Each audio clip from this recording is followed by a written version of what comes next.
Cara, o pessoal vai adorar, eu tenho certeza. Tem muita história, hein? Só as que eu ouvi já dá uns 3 capítulos de podcast. As que eu já te contei? As que você já me contou. Nossa, tem umas ali que é braba, né? Conta outras que você não me contou, vai. Que aí... Cara, na verdade é assim. Eu perdi meu pai muito cedo. Na verdade, eu sou nascido no Paraná. E no ano de 1980, meu pai veio para São Paulo, mais especificamente em São Caetano do Sul. Lá ele montou um mercadinho de bairro. Ali ele sobreviveu ali até 1988. Quando depois de muitos e muitos e muitos assaltos, o meu pai naquela época podia ter porte de arma, essas coisas, né? Então ele comprou o revólver e ficou esperando os caras virem. E o dia que os caras vieram, ele saiu atrás dos ladrões e começou a trocar tiro e infelizmente uma bala pegou ele e acabou, né? Mas isso aí foi um novo capítulo da minha vida, da vida da minha mãe, né? Até então, nada de carro na sua vida? Até então, a minha mãe nunca tinha trabalhado. E o meu pai, isso foi em 88, e em janeiro de 88 ele estava comprando um Passat Village zero. Poxa, lembro até hoje que ele comprou o Passat chegou, o carro chegou, nós demos uma volta no bairro, na cidade, mesmo sem sair ali da cidadezinha do vilarejo, que é a Vila Prosperidade, de São Caetano, e ali mesmo ele já entregou pro dono, porque ele teve que vender o carro para poder pagar as contas do supermercado, né? Nossa. Mas aí beleza, quando meu pai veio a falecer, aconteceu uma coisa muito estranha, porque a gente tinha uma vida, eu nunca tinha faltado nada. O meu pai chegava em casa com antigamente não tinha sacolinha de supermercado, era um pacote, era um fardo, né? Um fardinho de papelão. Seu pai deve lembrar dessa história aí, dessas coisas aí. E chegava com um fardinho daquele de Danone.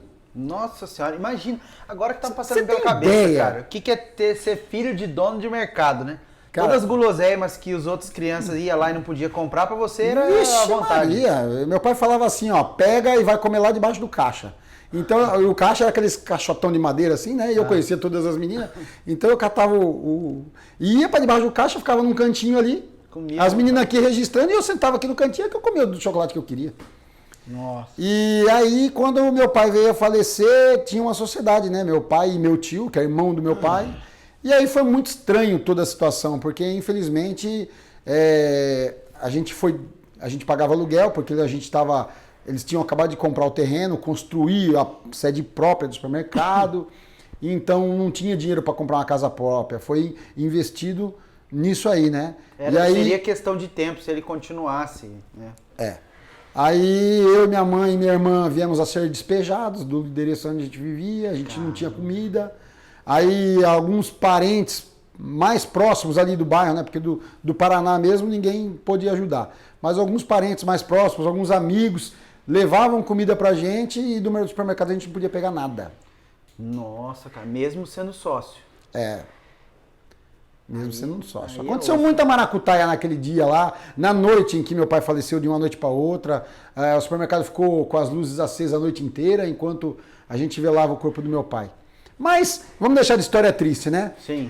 Aí a minha mãe conseguiu conhecer algumas pessoas que trabalhavam com costura e começou a costurar.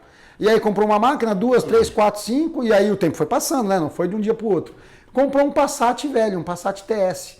E esse Passat veio aqui uma junta de cabeçote. Aonde nós estamos chegando?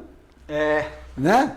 E aí ela parou numa empresa, numa oficina mecânica que se denominava como retífica. Porque tem muito disso aí em São Paulo.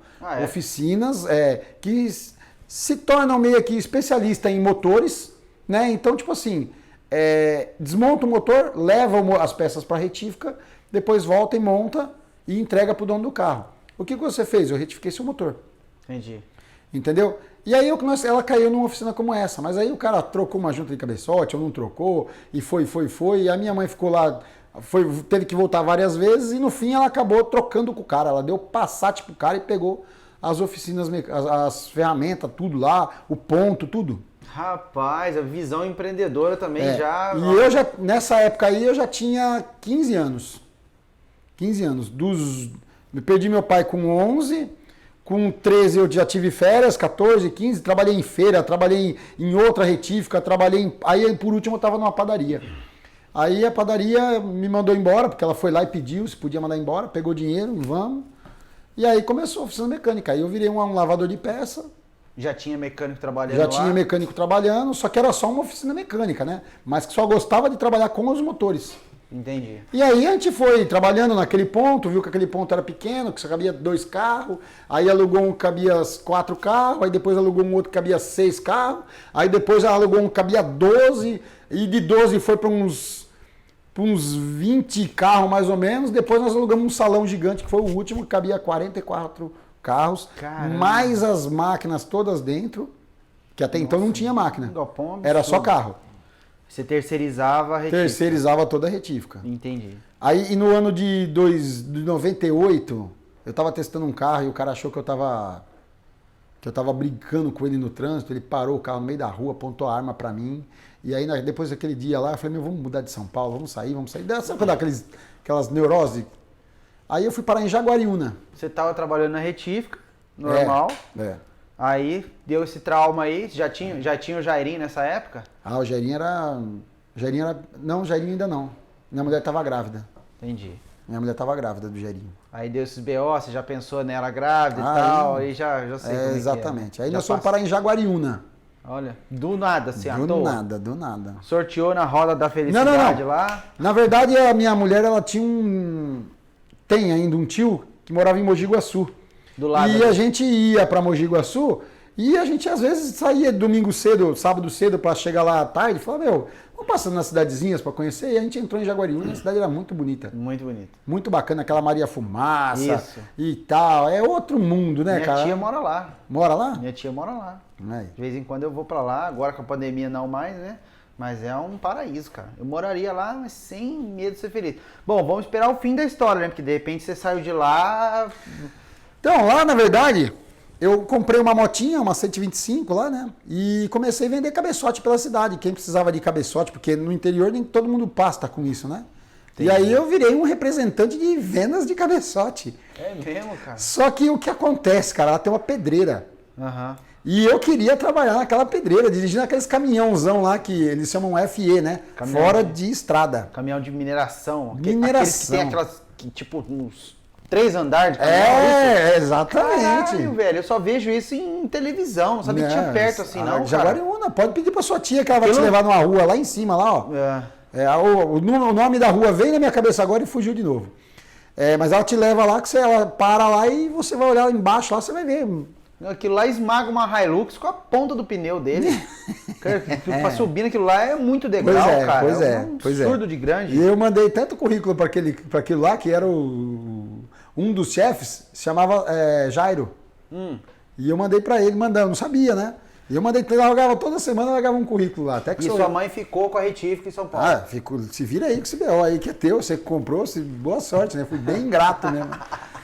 Mas aí o cara me chamou e me deu a vaga de trabalho, mas não me deu aquele caminhão. Porque eu tinha a categoria D, tenho até hoje, para dirigir caminhão. Certo. E aí ele me deu um caminhão, que na época era um caminhão do ano, isso foi em 2000, o caminhão era 99. Aliás, isso era em 99, o caminhão era 99. Aí eu fiquei com esse caminhão, aí rodei 100 mil quilômetros com aquele caminhão. Porém, quando não tinha muito trabalho de entrega nas cidades do lado, aí, de Brita, né?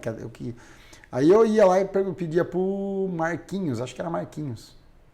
Pedia pra ele, deixa eu dirigir esses caminhões aí. Me deixaram lá, uns belos dias, dirigi algumas horas lá, aqueles caminhões lá. É muito louco, cara. Já se realizou. Né? Nossa, você é muito louco. Imagina, hein? Cara. Tem uns que esterça a roda, tem outras que não esterça, ele vira o miolo dele assim, sabe? Miolo? É o miolo, porque ele é assim, ó. Então ele só dobra no meio, assim, ó. Tá.